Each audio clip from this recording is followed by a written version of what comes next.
Hi, this is Professor Dorr, and this is lecture number 17 of EE310. This is the first of two lectures that we'll have on Bode plotting.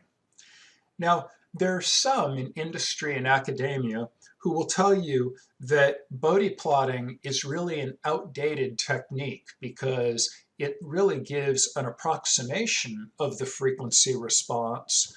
But now we have computers that can give us perfectly accurate representations of frequency response. So in that regard, you'll hear that Bode plotting is passé and it's obsolete. You'll hear others who will say that Bode plotting is just simply an integral part of the EE curriculum and all engineers should learn it. I don't really agree with either approach. I believe that Bode plots and Bode plot techniques, they provide a really fast and intuitive way to look at circuits that is very practical. Using techniques of Bode plotting, you can look at circuits and quickly sketch out what their frequency response is on a napkin in a meeting or whatever, a design review or whatever. So in that regard, Bode plots are really practical.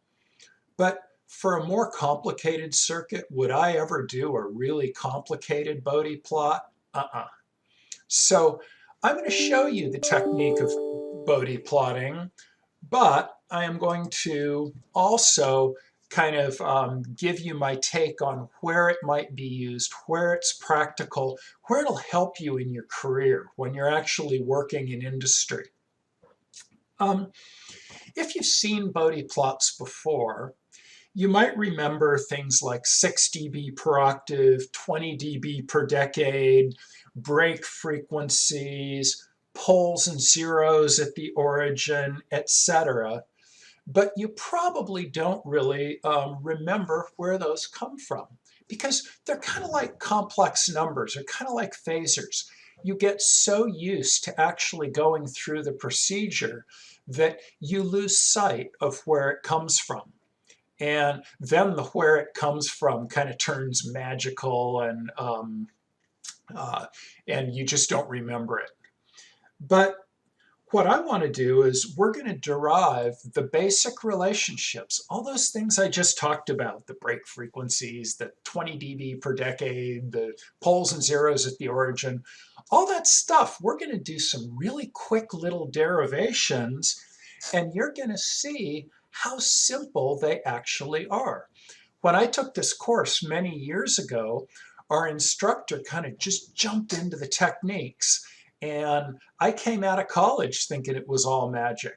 But then once I kind of relaxed a little bit, got in industry, got myself a cup of coffee, and said, where does this come from? I was amazed at how easy it really is. And you're going to be amazed when you see it also. So in this lecture, we're going to do some Bode plot examples after we derive the basic formulas. I'm going to show you a cool trick of how to locate frequencies exactly on a log plot, because we're going to have log plots like the ones with everybody's money, but I'm going to want you to be able to plot 3120 hertz really accurately on a log plot. If you're in my class, I guarantee you'll see it on a quiz. It's always a promise that I make. So it's just really a cool trick, and once you get it, you got it. I'm going to show you what I consider to be the most useful technique in Bode plotting when you're in industry. The one that I just used over and over and over again, and it made me look useful, it made me look smart, and helped my career. So I want to make sure that you all know how to do it too.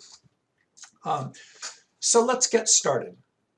In our last lecture, we computed the frequency response of a simple circuit. And what we showed is that in order to really show frequency response, you have to have a separate plot for magnitude and then a plot for phase. So frequency response plots, we end up with two of them, magnitude and phase.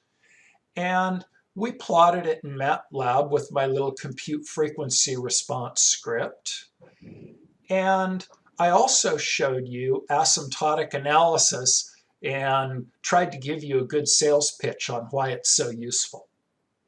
In today's lecture, we'll do Bode Plotting, which is a quick way to approximate the frequency response of a circuit. And it'll help you get an intuitive feel for circuits. Now, why do we have Bode plots? It's because in the olden days when I think Heinrich Bode was around working for the telephone company, there was no good way to plot frequency response of these complex functions because they didn't have computers. And Bode just figured out the things that we're going to go through in a minute and said, hey, I can break the circuit up into little pieces of Lego, mathematical pieces of Lego, and I can put them all together and get a really good approximation to the frequency response. So from 1928 to about the mid-60s, that's how engineers did this stuff. And so you will see if you look at old stuff like I do, a lot of frequency response that's made out of straight lines, because that's what those little mathematical Legos give us. So let's start off with this circuit. We've seen this before. It's a little RC circuit. I like this circuit because it is analytically very simple, but it's also a circuit that you see quite a bit in industry because it's used as a little low-pass filter, and it's used to reject noise or reject some kind of stuff that you want to reject out of your circuit. So you see this circuit all over. So it's really good to understand it really well. And because the analysis is easy, I really like it. So we have our RC circuit. Let's get our transfer function. It's going to just be 1 over SC divided by R plus 1 over SC gives us 1 over SCR when we multiply top and bottom by SC. Let's just look at this really quickly. What's the response? Well, let's use asymptotic analysis. First, we'll go to the circuit. And I can see that at DC, I have no current through the capacitor, so therefore I have no current through the resistor. So the voltage here is going to be the same as the voltage here. So my frequency response, or the magnitude of my frequency response, will be 1. And now I'm going to go to infinite frequency. And at infinite frequency, I know the capacitor impedance is 1 over j omega c. At any frequency, but omega is infinity, so the frequency response of the capacitor, or the impedance of the capacitor, goes to 0. So it becomes a short circuit. So that means the voltage here at infinite frequency is going to be 0. So I look at these, and I say, okay, I got a unity frequency response at DC. I got nothing at infinity. Not that. Not that. Must be that. So I can just kind of jump right in because I know my frequency response at 0 and at infinity. Now let's do it with the transfer function, which is the other half of our asymptotic analysis. So let's substitute 0 for S, which is j omega. So substituting in 0 is DC, and that means I got a 0, which means I got 1 over 1 plus 0. That's 1. DC, the response is 1, just like what we got from the circuit. Now let's set S equal to a gazillion, and I have 1 over a gazillion, and that's going to give me 0. So at infinity, I have a frequency response of 0. So what can I say here? I can say that at the frequencies of 0 and infinity, my analysis of the transfer function and my analysis of the circuit gave me the same thing. I'm not guaranteed that I got the right transfer function, but I have kind of a warm and fuzzy about it. If they didn't agree, I got a problem and I got to do some more work. Now what we're going to do is we're going to rearrange our transfer function just a little bit because we want to put it in the form it needs to be in for Bode plotting. So to make a Bode plot for a circuit, we got to put it in a special form. And the way I like to think of that form for simple factors like this is we have a 1 over here. 1 plus j omega, which is our S, divided by some value, which we're going to call the pole frequency or the break frequency. You'll see that in a minute. So what I've done is I've taken my transfer function and I've just written it in the form that I want it to be in for Bode plotting. 1 over 1 plus j omega divided by some constant that reflects the values in the circuit. So let's look at that in a little more detail. I have V out of S divided by V in of S is equal to H of S or H of j omega. Here's what I got from my circuit.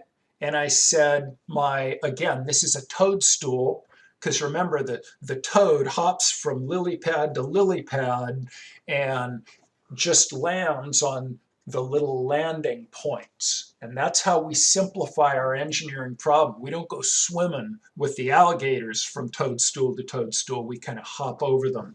So this omega p, which stands for omega pole, the pole frequency in this case is 1 over RC. So let's work with our little, we call it a single pole transfer function. We'll start off by getting the exact frequency response.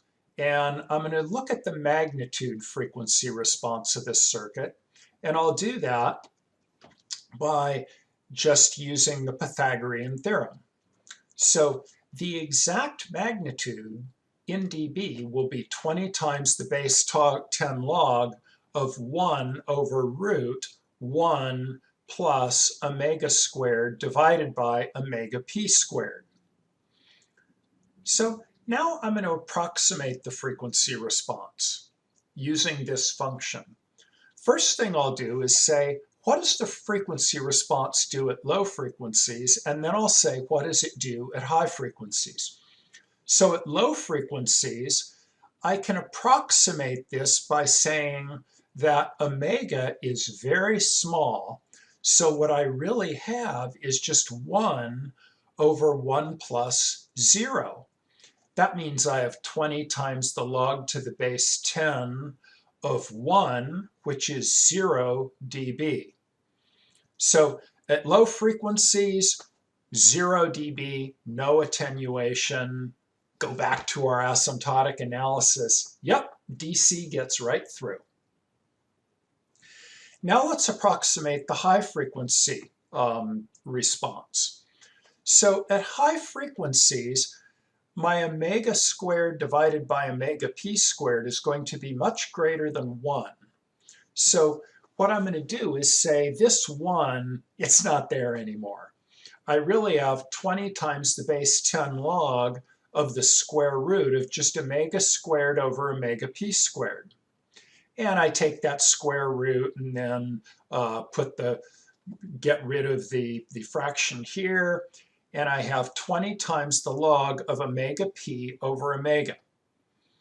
So it's a high frequency approximation, but it's not like asymptotic analysis where we just got a number for high frequencies. We're getting a function at high frequencies. So let's see what we have. We have our low frequency approximation over here. And let's start over on the left-hand side. We'll just stay with our low frequency approximation. And then we will say that when omega is equal to omega p, in our high frequency approximation, I have 20 times the log of 1. So at omega p, our high frequency approximation equals our low frequency approximation. So that sounds like a good place to move from our low frequency approximation to our high frequency approximation. Let's look in more detail at our high frequency approximation. In particular, let's figure out the slope of this thing, and let's just do it with a table. Here's the function, which is our high frequency approximation, and let's say at omega p, 20 times the log to the base 10 of omega p divided by omega p is going to be 20 times the log of 10 of 1, which is going to be 0 dB. Now let's go up a decade in frequency and see what we get. So we're going to go up a little in frequency here. And if the frequency is now 10 times omega p, then I'm going to have omega p divided by 10 omega p, or log to the base 10 of 1/10. And that's going to be 20 times a negative 1. So I'm going to get minus 20 dB. Let's do it again. Let's go up another decade. Notice how we're counting logarithmically. We'll go to 100 omega p. Now I'm going to have 20 times the base 10 log of 1 over 100, or 20 times negative 2 is minus 40 dB. So now we can kind of see what's going on. This thing is a straight line in the log domain, and its slope is minus 20 dB per decade. And so what we've seen is we have our low frequency approximation, which we got by saying that omega was very small, and omega disappeared here, and we got 20 times the log of 1, which was just 0 dB, and there's our 0 dB line. It goes all the way along here. And then we set at high frequencies, we ignore the 1, and we get this line that has a 20 dB, negative 20 dB per decade slope, and it actually crosses our low frequency approximation at omega p. So what we're going to do is we're going to say, here's our approximation of that frequency response. It starts off at 0 dB, and then at omega p, it begins falling at minus 20 dB per decade. So we use our low frequency approximation here. We use our high frequency approximation here. Now, let's ask, what really is the attenuation at the pole frequency, or at omega p? We'll just plug it in. 1 over 1 plus omega p squared divided by omega p squared is 20 log 1 over root 2, and that gives me minus 3 dB. So what I'm showing in this sketch is the approximation of the frequency response and the actual frequency response. And you can see the actual frequency response starts going down a little bit here, goes through 3 dB at the pole frequency, and then it comes down here. Now, why is the exact frequency response so accurate up here and down here? Because these conditions are met better when we're at those extremes. So what we've shown here is how to plot the frequency response for this simple little function right here. But you're going to see this is a powerful function that we're going to use over and over.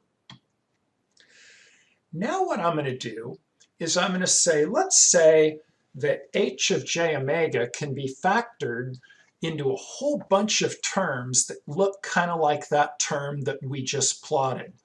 You notice this looks just like that term. This looks like that term, and so do these.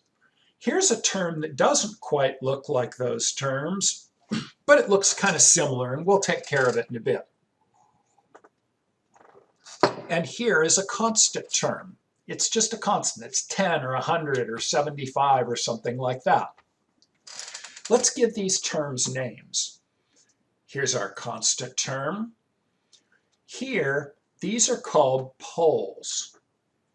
And we'll get to why they're called poles in a different lecture, but these are called the poles of the circuit. And you can see they have the form we just worked with. These are the zeros of the circuit, and they're up here in the numerator. Now, if I can represent the circuit as this factored bunch of poles and zeros, and I want to get the frequency response of it, let's do that. H dB of j omega, or the frequency response in dB, is going to be 20 times the base 10 log of the magnitude of this, right? Because I can't take the log of a complex number. So it's going to be 20 times the log of the magnitude of this. Now, the magnitude of this expression can be broken down into the magnitude of this expression times the magnitude of this expression times the magnitude of this expression divided by the magnitude of this one divided by the magnitude of this one. Or in other words, I can write it like this.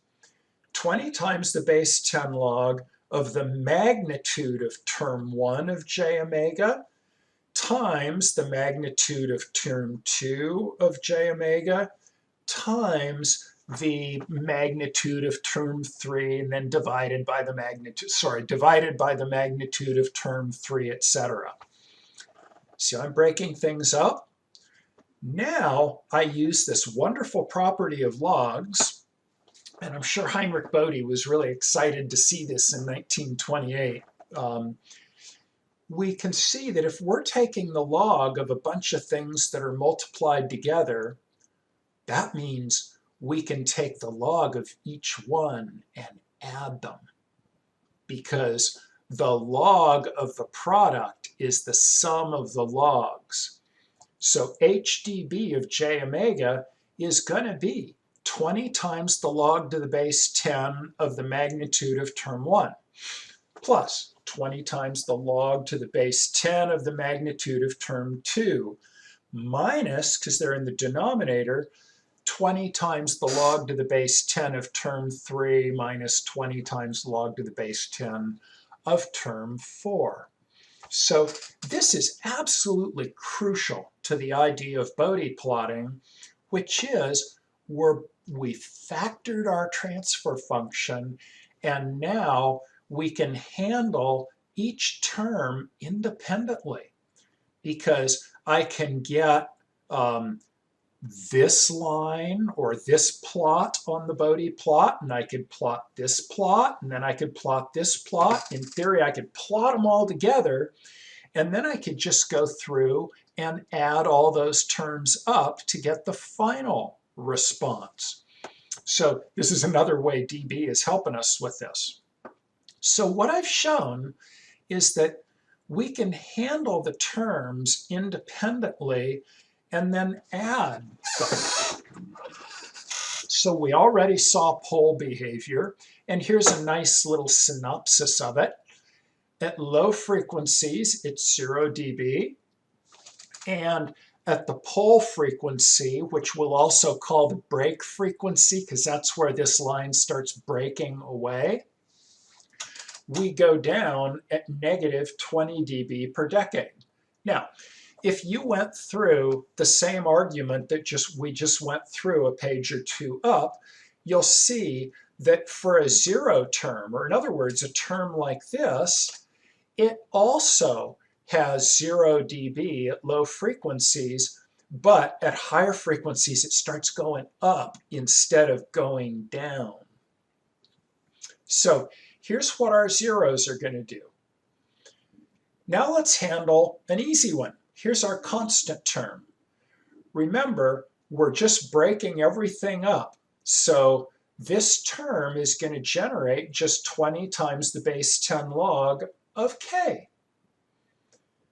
So what do? 20 times the base 10 log of k just gives us a flat line. That's its contribution to the Bode plot. And remember, by contribution, what I mean is each one of these is a contribution. Now let's look at the transfer function of, in this case, it was called a 0 at the origin. Or in other words, see this term here?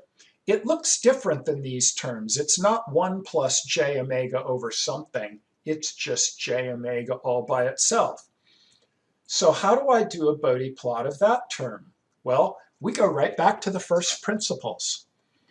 And so what we're going to do is we're going to say, okay, 20 times the base 10 log of the magnitude of just j omega. Let's see. If omega is 1, 20 times the log of 1 looks like 0 to me. If it's 10, it's going to be 20 times the log to the base 10 of 10. That's going to be 1. So it's going to be 20 dB. And then we're going to have 40 dB when it's 100. So the line segment has a slope of 20 dB per decade. See that? We go up a decade, and we're going up a decade because it's in the numerator. Of course, if this was 1 over j omega, we'd be going down 20 dB per decade. But its intercept, or in other words, how high that line is, we can see that it goes through 0 dB at 1 radian per second. And I do remember taking this class in college, and I remember the professor kind of threw that out at us, that it goes through 0 dB at 1 radian per second. And I went, oh my God, there's got to be some magic there. That magic is probably so far beyond me that I could never figure it out. And then one day when I was working in industry, I just went back to first principles and did it. And I went, well, duh, look how simple this is. All right, so let's look at our logarithmic axis. And let's say we're thinking about plotting a Bode plot. Well, I have decades going this way. So if I have a slope of 20 dB per decade, that's pretty easy. I just go up 20 dB going from here to here, or here to here. So that kind of makes sense to me. I also know that my big complicated function is going to have a bunch of little individual Bode plots. Like, for example, this pole is going to go out from 0 dB, and then it's going to fall at 20 dB per decade. This one is going to go out from 0 dB, and then it's going to start rising at 20 dB per decade at this frequency. So when I do my Bode plot, I'm going to start by making all these little individual plots on this axis. So let's do it. So let's put it together and do a Bode plot for the circuit that's shown here. So in this circuit, we have an op-amp, and we look at it and we want to figure out what the configuration, what the circuit topology is for this op-amp. And what I see is that the positive terminal's grounded, and the input is going through a clump of stuff to the negative terminal, and then the negative terminal is connected to the output with another clump of stuff. So I'm looking at an inverting op-amp configuration, and Z2 is this clump, and Z1 is this clump. So I know that my gain is just going to be negative Z2 over Z1. And so here it is right here. V out over Vn is equal to minus the impedance of this clump, which is R2 in parallel with Z capacitor. And I use Z capacitor, just ZC, because it's the same value for both of them, divided by R1 in parallel with ZC. So I'll do a little housekeeping. Let's figure out what just a resistor and a capacitor give us in parallel, because we're going to use it twice here. It's going to be R times 1 over SC divided by R plus 1 over SC. And we multiply that out, and we get R divided by 1 plus SCR. So now I can substitute that in here, and I put R2 for this one, and I use R1 for this one, and I got myself a transfer function. As usual, I forget the negative sign, and so the negative sign ends up kind of going in at the last minute. So if you do that too, I guess we both do it. So now what I need to do is I need to put my transfer function in the form where I can plot a Bode plot. So that form, the way I think of that form is I need a 1 plus j omega over some constant. 1 plus. And that 1 is what guides me, because in here, I know that that's what I have to have. And if I don't have that, I will factor something out. So I get a 1, and what I factored out will end up over here. But in this case, I don't have to do that because I already have my 1. So I just take my R2 and my R1, and I put this one up here. And you notice I had to in order to be in the form for a Bode plot, I need 1 plus S over the 0 frequency and 1 plus S over the pole frequency. So I had to just call this S divided by 1 over R1C. And you can see how that's there. I have a 0. I have a pole. At this point, I can't avoid the numbers any longer. So R2 over R1, I look at the values, and that ratio is going to be 9. And 1 over R1C, which is my 0 frequency, omega z, I work out the numbers, and I get 30.3 kiloradians per second, and my pole frequency is going to be 3.37 times 10 to the third radians per second. So here is my function, my transfer function, and it's all ready for me to plot a Bode plot. I've got a constant term, I've got a 0, and I've got a pole. This negative sign, when we're doing the magnitude, we don't worry about that because we're just doing the magnitude. Remember, it's 20 times the log of the magnitude. This will affect the phase, but it won't affect our magnitude response. So I need to plot my break frequencies of 30K and 3K on this logarithmic plot. And I need to do it accurately. Where's 30K? Well, 10 to the 4th is 10K, 10 to the 5th is 100K. It's in here somewhere. Where's 3K? Here's 1K, here's 10K. It's in here somewhere. That's not good enough. You got to do better, especially if you're in my class, because this is one of the things that I promise you'll see on our exams and quizzes. I need to know where to plot 30.3 times 10 to the third radians per second. And here's a really, really silly, useful little trick for that. I know that this is 10 to the 3, this is 10 to the 4th, so 10 to the 3.5 would be halfway between them. 10 to the 3.75 would be 3/4 of the way between them.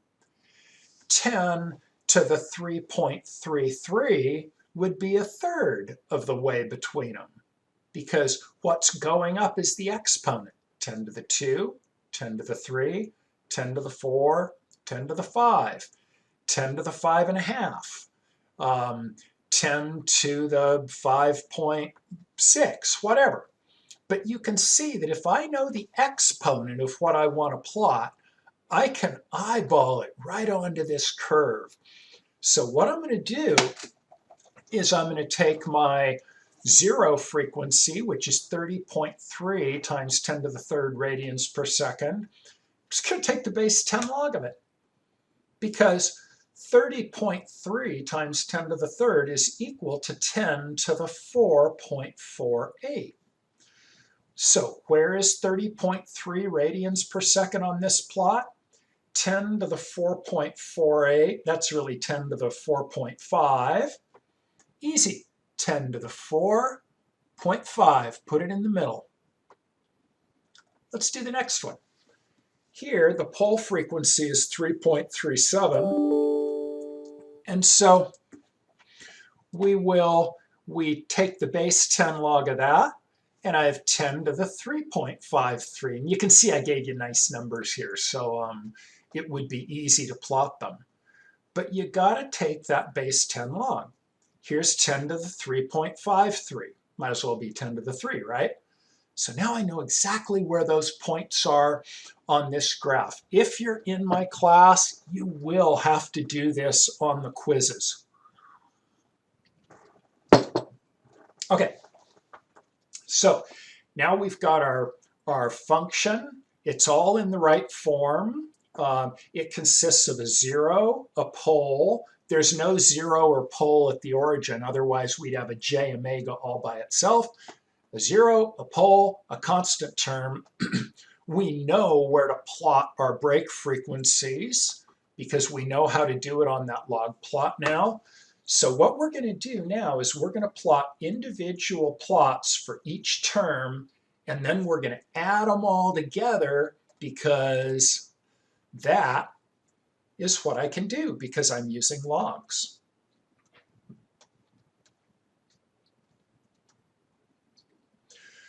So our constant term, 20 times to the log to the base 10 of 9, and remember, we're doing the magnitude, so I could say 20 times log to the base 10 of the absolute value of -9, but I'm not even that thorough. So that's 19.08 dB. Is this a frequency-dependent value? Absolutely not. So it is the same regardless of the frequency. So here's our constant term. It is 19.08 dB. So you can see I plotted it just a little below 20. And I said, here's my constant term. And then I gave it I kind of pointed something to it. So I knew that that's what it was. Now I'm going to deal with my pole. The pole is down here.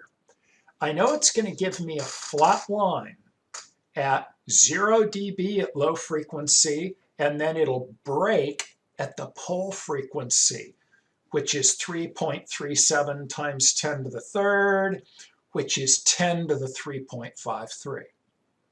Let's plot this constituent. Here's my pole. It's going to be 0 dB at low frequency, and then when I get to omega p, which is 10 to the 3.53, which is conveniently halfway between them, it starts going down at -20 dB per decade, and it keeps on going, and I gave it a little arrow and said, here's the contribution from the pole. Now let's go to our zero. 1 plus s over 30k. And so we know that it's going to be 0 at low frequencies, and at the break frequency of 30.3k, it's going to start going up at 20 dB per decade. And I know how to plot this on my log plot because I took the log of that rascal. And here it is. 0 at low frequencies, and then it takes off at the break frequency of 10 to the 4.5. So here are my constituents. I've got my constant line, I've got my 0, and I've got my pole. So what I'm going to do now is, because I can just add these logs up, my final answer is going to be just the sum of these. So what you'll see, what I like to do when I have a big complicated Bode plot is I draw my final line as a wiggler. And so you can see my wiggler here. Let's add things up. I'm going to start at the left end. At 0, or at low frequencies, I'm never going to hit 0, right, because it's a log plot. So at low frequencies, my pole and my 0 are both giving me 0 dB, but my constant term is giving me 19 dB. So 0 plus 0 plus 19 puts my wiggler right here. Now I'm going to go up in frequency, and I still am in the low frequency approximation for my pole and 0, so my wiggler is just going to hang out here at 19 dB. See that? I don't have any contribution yet from my pole and my 0. They're both at 0, so I go up in frequency, I'm still at 19 dB. But now I get to my pole frequency. And you can see that now when I start adding things, I'm going to start going down at 20 dB per decade. So, or in other words, when I add my three constituents, my 19 plus my 0 plus my negative, I don't know, 7 is going to put me 7 dB below my 19. So see how I'm just following this? So my wiggler is going to go down at 20 dB per decade, and nothing's going to really happen in here because I'm still getting 0 from my 0. It's still giving me 0 dB, and my pole is just going down at 20 dB per decade. But now I get to the 0 frequency, or 10 to the 4.48, and now we start going up. So past here, I got a goey upper and I got a goey downer. So those are going to cancel each other out, and I'm just going to be a flat line. Because when I add up my three constituents, this one's going up, this one's going down. So they cancel each other. And I end up with a flat line. I said here, pole and 0 cancel. So I've taken those individual terms, added them up, and I've got what I claim to be a really good approximation of the frequency response of this circuit. Now, let me show you a little trick before we move on. I kept saying we go along here and then we go down at 20 dB per decade, or we go up at 20 dB per decade. How do I do that, like, practically when I've got a plot like this? Here's what I do. I bring a straight edge to the exam. If I don't have a straight edge, I use a credit card. If I have lousy credit, I use my red ID card. But what I do is I say, here's a decade, and here is 20 dB. So if I just lay my credit card so that I go through this point and this point, now I can slide my credit card anywhere on this plot and I'll always have that slope. So like in this case, I'll set my credit card here, so it goes through here and it goes through here. Now I have a 20 dB per decade line. Then I'll slide it over here and make sure that it goes right through my break frequency and I've got my slope. So that's just kind of a simple little technique that will hopefully help you draw these things. Okay, so that's a lot of work. So I need to do a sanity check. So I got to reach into my toolbox and say, what are all my tricks for sanity checking? Hopefully by now you're getting pretty good at this. Let's use asymptotic analysis. I'm going to go to DC. And at DC, this capacitor looks like an open circuit, and this capacitor looks like an open circuit. So this clump is 9K, and this clump is 1K. So the transfer function is just going to be minus 9. The magnitude of that is 9. 20 times the log of 9 19 dB. Love it. I'm looking good here. Now let's set the frequency to a gazillion. Now at a gazillion, these things, these capacitors are going to look just about like short circuits, but not perfectly short circuits because they're exactly the same. But they will make these resistors insignificant. So whatever this and this are, they're the same.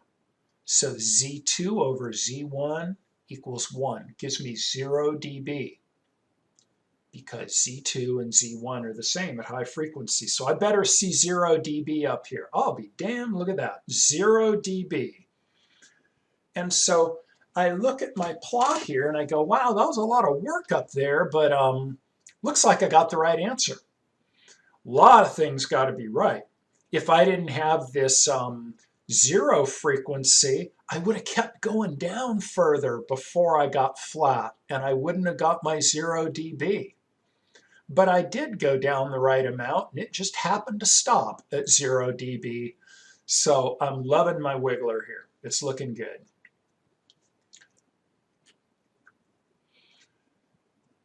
Okay, so when we talked about Bode plotting at the beginning of the lecture, I said I'm going to show you a really, really cool trick. And this is one that I have just used over and over and over in my career. I have sat through, first as a design engineer, other people's design reviews, my design reviews, when everybody gets together and they put the design up on the screen and everybody asks questions and picks it to pieces and stuff like that, looking for problems. Because in that design review, if you find problems there, it's better to find them there than after you've made the gizmo. So I use this trick as a design engineer. I used it when I managed a department of engineers. I use it as a system engineer. And sometimes people are surprised that the old system engineer in the room, that's me, can just look at their circuit and say, that's not going to work. It's not going to do what you say it's going to do. And frequently the engineer in question will say, well, I did this simulation, I did this calculation. I'll say, I don't care. That does not do what you say it's going to do. And the engineer doesn't know how to make it simple. But what we're going to do is we're going to make it simple. So here we go. Let's say that we've got this little circuit. And engineers use this circuit all over the place. They'll say, well, we had a lot of crap on the signal, so we just put a little RC low-pass filter on it, and that should get rid of it. And I don't buy that. What I would always ask is, well, like what frequency is the crap at? And in this case, the engineer would say, well, actually there was a little tone up at 153 kilohertz. And we had to get that out of our signal. So we put this little low-pass filter in because we knew we wanted to pass low-frequency stuff and we wanted to get rid of the high-frequency stuff. So we put a low-pass filter on there. And I would often, I would ask the engineer, well, how many dB do you attenuate the 153 kilohertz by? And so many engineers would say, well, I could go figure that out. I could go simulate it. And I'd say, well, let's not waste the time. Let's just figure it out right here. And I'm going to show you how I do that. What I do is I can draw the transfer function for this thing really easily. I got to be honest. I remember it because I've seen this so many times in so many circuits. So it's just a voltage divider, 1 over SC divided by R plus 1 over SC, blah, blah, blah, blah, blah, blah, blah. I take the circuit, I put the transfer function in the form I need for a Bode plot, and I can see that my pole frequency is 1 over RC. Or the frequency of my pole in hertz is 1 over 2 pi RC because I divided omega by 2 pi.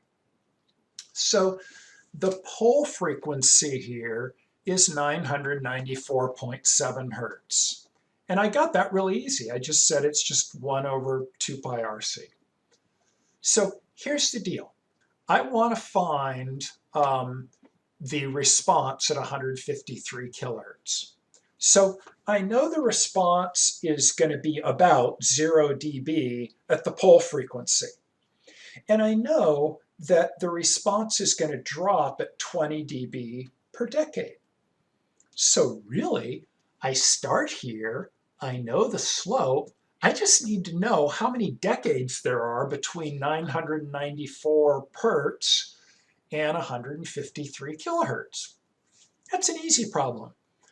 10 to the number of decades is equal to 153 kilohertz divided by 995 hertz, or decades times the log to the base 10 of 1 is equal to the log of 153k divided by 995, or decades is equal to this log is 2.19 decades. Now, I just remember, this is one of the things I actually remember. If I want to know the number of decades between two numbers, I just say, what's the base 10 log of their ratio? I wrote out the math for you here. Feel free to use it. But I just remember it's the base 10 log of the ratio of the frequencies. If I'm in my music world, if I'm in the audio world, then I want to know how many octaves it is. So now I just say the number of octaves is the base 2 log. But we won't worry about that for now. I know that I'm 0 dB here, and I know that I'm going to go up 2.19 decades at negative 20 dB per decade. So let's just work the problem. Start at 0, go down 20 dB per decade times 2.19 decades gives me negative 43.8 dB. So now I ask the engineer, okay, it looks like you got negative 43.8 dB. How do you know that that's enough to reduce that crap to an acceptable level? And if the engineer really doesn't know the answer, then that engineer needs to go work somewhere else. Because I'm about to spend a lot of money on a circuit design and testing and documentation for manufacturing. And I'm going to do it all based on a design where the engineer just threw a capacitor and a resistor and really didn't know what it would do. And it was a 3-minute exercise to figure out what it would do.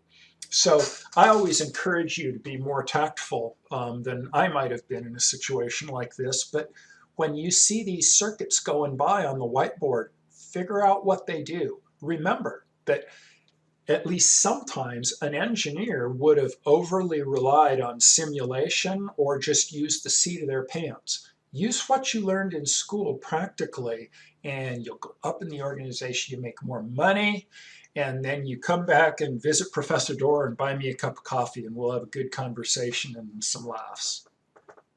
All right, so we've done our Bode plot up here.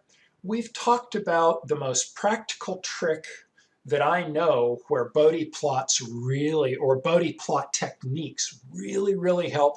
If you're in my class, I can almost promise you, you will see a problem like this on a quiz. Don't do a deep dive into the math.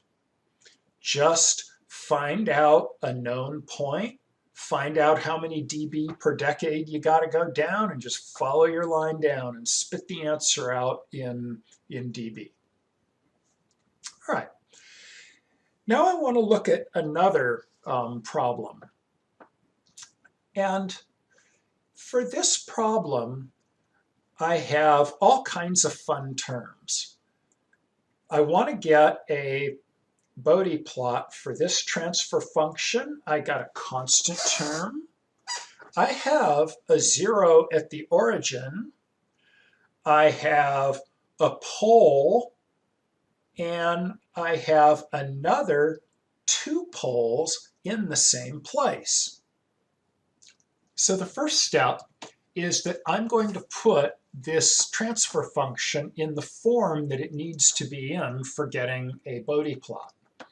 So what I need there is I need these to look like 1 plus j omega over something. 1 plus j omega over something. So to get my 1 here, I know I'm going to need to factor a 4 out of this term. And I'm going to have to factor a 10 out of each of these terms. So here's my 4 that I factored out from here, and here are my 2 10s that I factored out from here. And I'll put my 50 over here, and all this stuff's going to make up my constant term. And so now I can see that I have a constant, a 0 at the origin, and my poles of 1 plus j omega over 4 and 1 plus j omega over 10, where I have my double pole. So now I have the form. Now I need to know where am I going to plot these on my log plot, because when I turn in my quiz, I'm going to need to show that actual log calculation, or Professor Dorr is not going to give me any credit for it. So here we go, 4 radians per second. Where's that live? Log to the base 10 of 4 is 0.602. Little bit beyond 0.5, right? Bingo, we're on. Okay, so we also have a pole at 10, we have 2 poles at 10 radians per second. No need to really do a log there because we know right where it is. It's right here at 10 to the 1. Though it's not part of the problem, what if we wanted to locate 31 hertz on this axis? You can see that this axis is in radians per second, so be careful. So what I need to do is convert my 31 hertz to radians per second. That's going to be 31 times 2 pi. Take the base 10 log, it'd be 2.28. So that's not part of the problem, but I just want you to be careful with those radians per second versus hertz, because you'll see them both. You might recall that up here, I didn't use hertz. So I had a 2 pi term in everything I was doing that just kind of canceled out, because decades are decades. Okay, so let's take a methodical approach to this problem. And the first thing we're going to do is we're going to plot our constant of 1/8, which is what this constant term came out to be. So 20 times the log of 1/8, here it is equal to minus 18.06 dB. So let's just plot our flat line, because our constant term has no frequency variability, right? It's not a function of frequency, it's just a flat line. So here it is. That's the constituent of our Bode plot that we get from our constant line. Now I want to plot the response from my 0 at the origin, j omega. And you'll remember that the rule for this term, and remember it doesn't look like these terms because it doesn't have the 1 plus in there, just j omega. The rule here is that it goes through 0 dB at 1 radian per second, and it has a slope of 20 dB per decade. 0 at origin, 20 dB per decade. If it was a pole at the origin, meaning I had a j omega by itself down here, it would still go through 0 dB at 1 radian per second, but it'd be going down at 20 dB per decade. So here is our constituent due to our 0 at the origin. You can see that little arrow there tells me that thing just keeps on going. So now I got 2 pieces of my Bode plot. Okay, now we want to plot the response of this pole down here. And we can see that its break frequency is 4 radians per second. Where do I plot it here? Well, the log to the base 10 of 4 is 0.6. And you can see here is 10 to the 1, and here's 10 to the 0. So here's 10 to the 0.5. So here's 10 to the 0.6. Nice and accurate. Make sure to show me that log when you're plotting these. And so the contribution of this pole is 0 dB at low frequencies. I get to my break frequency, and I start going down at 20 dB per decade. How did I do that? I put my credit card just on 2 points here. And I said, here's 20 dB, here's a decade. And I laid those 2 points like that, and then I just slid that credit card. So one of those points now goes through here, and I drew this line, and I put an arrow on it, so it'll just keep on going.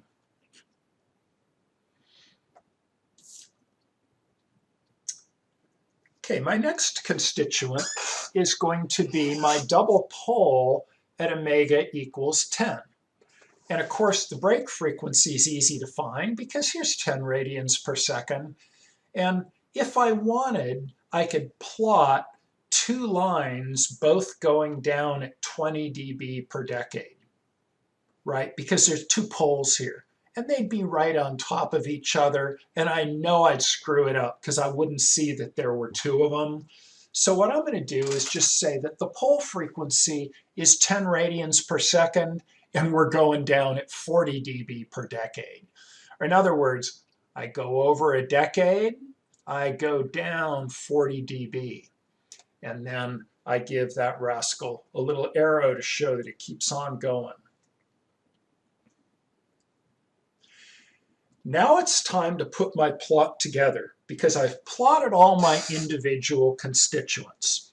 And I want to show you a cool little trick here that helps for me. You notice on the last problem, and let me actually go up there. On the last problem, all of our constituents at low frequency gave us 0 dB except for our constant term. So I said when we add terms together to make our final wiggler, let's start at the left-hand side of this plot because it made sense. Because my pole and my 0 were both giving me 0. My constant term was giving me 19 dB, so I started over here on the left. Now let's look at the problem we're doing.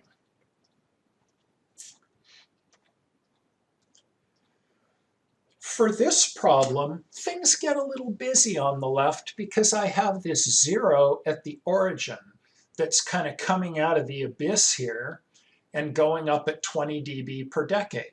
So I could start at the left-hand side, but I kind of got to deal with numbers. Here's my trick. When I have a 0 or a pole at the origin, I start adding up at 1 radian per second. Here's why. Because I can ignore this term. Because this term is giving me 0 at 1 radian per second. So let's do that. So at 1 radian per second, I know that my other zeros, my 2 poles and my 0 are giving me 0. This term is giving me 0. And I have my negative 18 dB. So I'm going to put my wiggler right here at negative 18 dB. See that? Because I have no contribution at 1 radian per second from this term. So I got this little point. I look to the left of the point, and I know that my 2 poles and my zeros are giving me a flat line, and so is my constant term. But I know that my 0 at the origin is giving me plus 20 dB. So what I'm going to do is get my plus 20 dB per decade, and I'm going to lay my credit card right down here, and I'm going to go down to the left. Now let's move to the right. So I'm going to, since my 2 poles and my 0 aren't giving me a contribution, I'm going to just keep following this 20 dB per decade until somebody starts breaking. And in this case, it's the 4 radians per second. So when I get to 4 radians per second, my first pole and my 0 at the origin are going to cancel each other out. This one's going down, that one's going up. They got the same slope, so I get a flatty here. See my flat line? And then I'm going to keep moving along, and I'm going to go, okay, they keep canceling. I still got a flat line. But when I get here, now I need to start going down at negative 40 dB per decade. So I'm going to stop here. I'm going to lay my credit card down. That sounds funny. It sounds like I'm buying something. But I'm going to get my minus 40 dB per decade, and I'm going to draw this line right here. And so here is the culmination of adding all these constituents together. Okay. And you notice, I just want to reiterate the trick I used here. I didn't start adding down on the left-hand side because I had too much going on. I had my 0 at the origin, I had my constant term, I had too much going on here. So I moved over and started from 1 radian per second where I knew I could ignore this for just this one point. And then I moved to the left, whoops, double oops, and then I moved to the right. So that's how I did that. What else do I know about this function? I mean, if I'm just looking at it and trying to make sense out of things, I know I have 3 poles and I have 1, 0. That means that at high frequency, I got more go downs than I got go ups. So I know that this magnitude is going to be negative infinity. It's going to have no response at high frequency. Just kind of something I observed from the transfer function. Now let's move on to another type of term that you'll see in transfer functions. And these are quadratic terms. And they can be poles and they can be zeros. And they will look like as squared plus bs plus c. Now when I see a quadratic term like that in a transfer function, what's the first thing I'm going to do? Go back to chapter 8. I'm going to try to factor it because it may factor into just 2 simple poles. It may turn out to be s plus 3 times s plus 9. In that case, I just have these kind of things. But in other cases, it won't. And when I try to factor it and I find that it's complex, then I have to handle it specially in a Bode plot. Now we're going to learn how to do that. So my as squared plus bs plus c, what I'm going to first do is I'm going to put it into the form that you will see it in control systems. And this is a toadstool for control systems. This second order function is broken up into its natural frequency and its damping ratio. And you'll really see this in control systems. So this is what the function is going to look like. So now I'm going to move toward the Bode plotting aspect here, or the Bode plotting form. So what I'm going to do is I'm going to make it so that I have a 1 on the right-hand side. Okay? And so, or I have a constant 1. So what I need to do is factor out the omega m squared. So I do that, and now my function is looking like this. I have this constant term. We know how to deal with constant terms, but here's my standard form, and you'll see this right in the book. So now let's go back to first principles, just like we did when we did simple poles and zeros, and say, what's frequency response to this thing? Well, let's say omega is much, much smaller than omega n. If that's the case, then this becomes 0, and this becomes 0, and I have 20 times the log of 1. Remember, this omega n got gobbled up in our constant term, so I'm just worried about this. So if omega is really small, I say that's 0, this thing is 1. And so you can kind of see as I sneak down here, at low frequency, I am going to be at 0 dB, duh. Now let's say omega is much, much greater than omega n. Now in that case, I'm going to say this is obviously 0. This is going to be 0 because I have an omega squared over here. So all I really care about is this. So what I want to plot is 20 times the log of omega squared divided by omega n squared. Where'd the j go? Remember, we're doing magnitude here. And so I see a squared, and so I'm going to pull that squared out. Now I have 40 times the log to the base 10 of omega over omega n.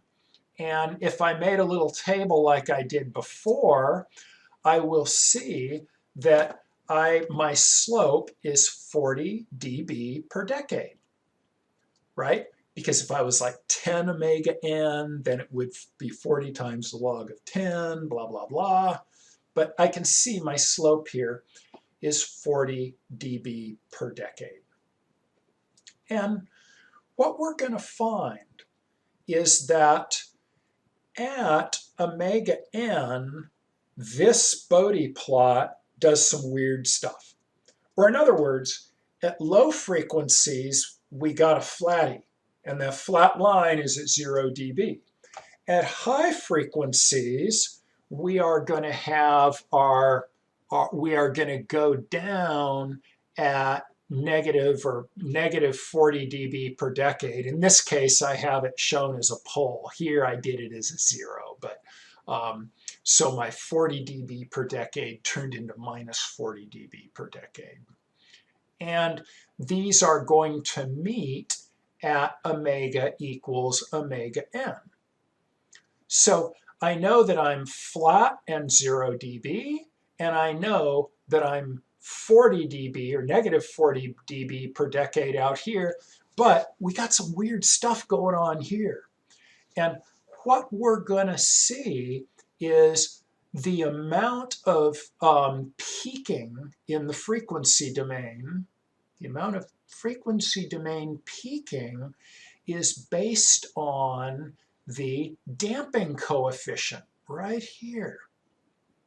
And that's why the damping coefficient is our toadstool. And in the olden days, when I had to plot these, we had a plot just like you have in your book that shows you the amount of frequency peaking versus the damping ratio. And you would sketch that in. Now remember, at the top of the lecture, we said, where are Bode plots useful and where aren't they useful? For me, when I get into a peaky transfer function like this, I dump the Bode plot and go to the computer. Because all I need to know is I got a flatty and I got a negative 40 dB per decade, and I'm going to let the computer deal with this. And everybody has a different threshold on where they think Bode plots are useful. That's kind of mine. It doesn't have to be yours by any means. So what we did, we started with a generalized second order transfer function. We put it in the form we needed for Bode plotting, and we get our zeta out of that. And you notice if you're given this formula, I can break that down and get zeta just from this, because in my formula, I'm going to have some number that gives me omega n squared. So I know what omega n is, and I've got a constant here, so I can calculate what zeta is, or my damping coefficient. Let's do a problem. So in this problem, I've got an inductor, capacitor, And looks like I got a little voltage divider with that capacitor. What do I think this is going to do? Let's see. At 0 hertz, I'm going to get no current through the capacitor, so the voltage here and here are the same. So at 0 hertz, I'm going to have a frequency response of 1, 0 hertz DC. At infinite hertz, this is going to become a short circuit, so it's going to make the voltage here 0. Ooh, this is going to be an open circuit. So even if this wasn't a capacitor, I'd still have 0 volts here because I get no current here. So definitely a low-pass filter. And we'll get the details when we do our Bode plot. So let's start off by getting a transfer function. V out over V in is just a voltage divider, 1 over SC divided by 1 over SC plus R plus SL. Let's do some asymptotic analysis while we're at it. If S is equal to 0, I have 1 over LC divided by 1 over LC. Looks like that's going to give me a 1. Well, that's what my circuit gave me, so that makes sense. Let's make S equal to a gazillion. That goes away, 1 over a gazillion squared is 0. So my transfer function is agreeing with my circuit, so that always makes me happy. Just for fun, let's go over to chapter 8. Our transfer function in the denominator, we ended up with the characteristic equation for a series RLC. Looks like a series RLC to me. We just happen to be looking right here. Look at that. The characteristic is the same. And what else do we know? Well, alpha is R over 2L is 1/4. Omega naught is 1 over root LC is 1/4. This thing's critically damped. So if we were to do a transient analysis, we'd get a nice little thump. But I'm digressing to chapter 8, but I'm showing you a little trap door here between all this stuff we're learning.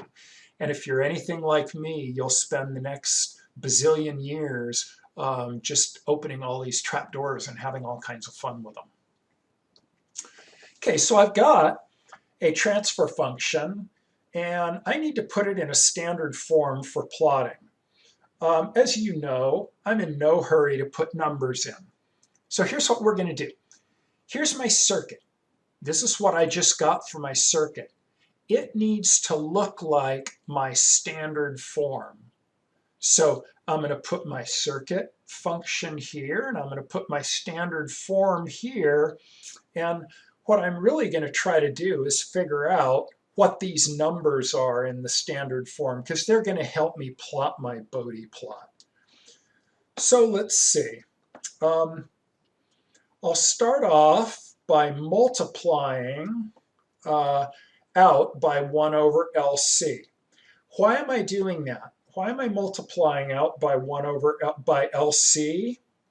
Because that's going to give me a 1 over here. And remember, that's kind of my little guidepost for how I'm going to get these functions, these transfer functions, in the form for Bode plotting. So I look at this and I go, where do I start? And I know that I want that 1 all by itself. So let's multiply out in the denominator here. And I'm going to move this over to this side because I'm just trying to make it look more like this. And now I have 1 plus SRC plus S squared LC. Yeah, that looks more like that. I'm on a roll here. And I say, K, that must be equal to 1. Because what I'm doing is just equating coefficients. Real nice tool in my toolbox. Let's equate some more coefficients.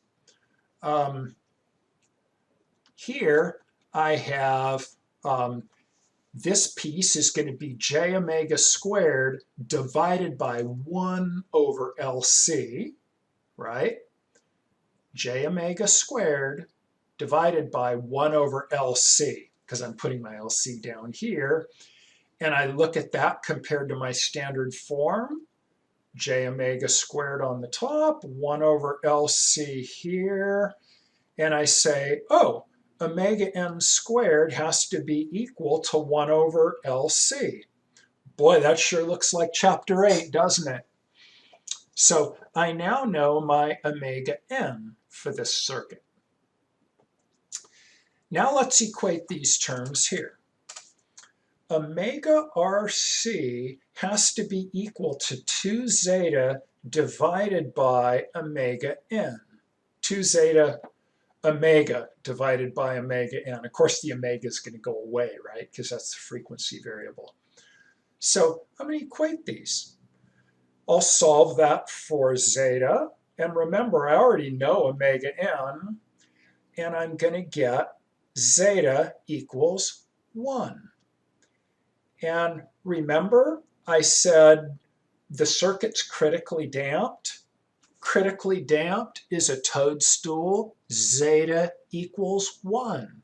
That's our toadstool in control world. You'll see that in control systems.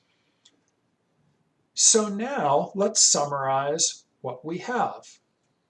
We know for our transfer function, k is equal to 1, zeta equals 1.0, and omega n is equal to 1/4 radian per second.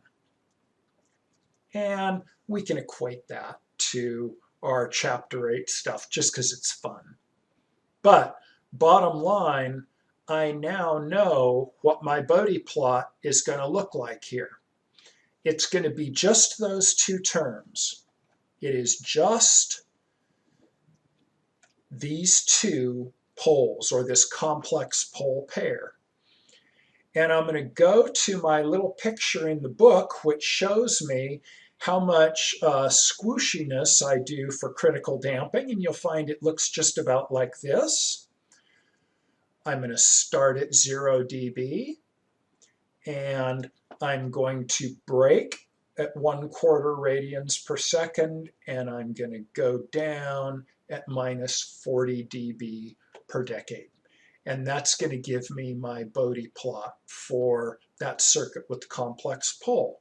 Now, you'll also see circuits that have a combination of complex poles and zeros and real poles and zeros. So you'll see that later on, but for this example, we just did a simple pole. So that concludes today's lecture. A lot in this lecture, so hopefully you'll go back and get a cup of coffee and take a break and get some food and go back and look at it some more, because there's a lot of pieces here. And I look forward to seeing you all in the next lecture.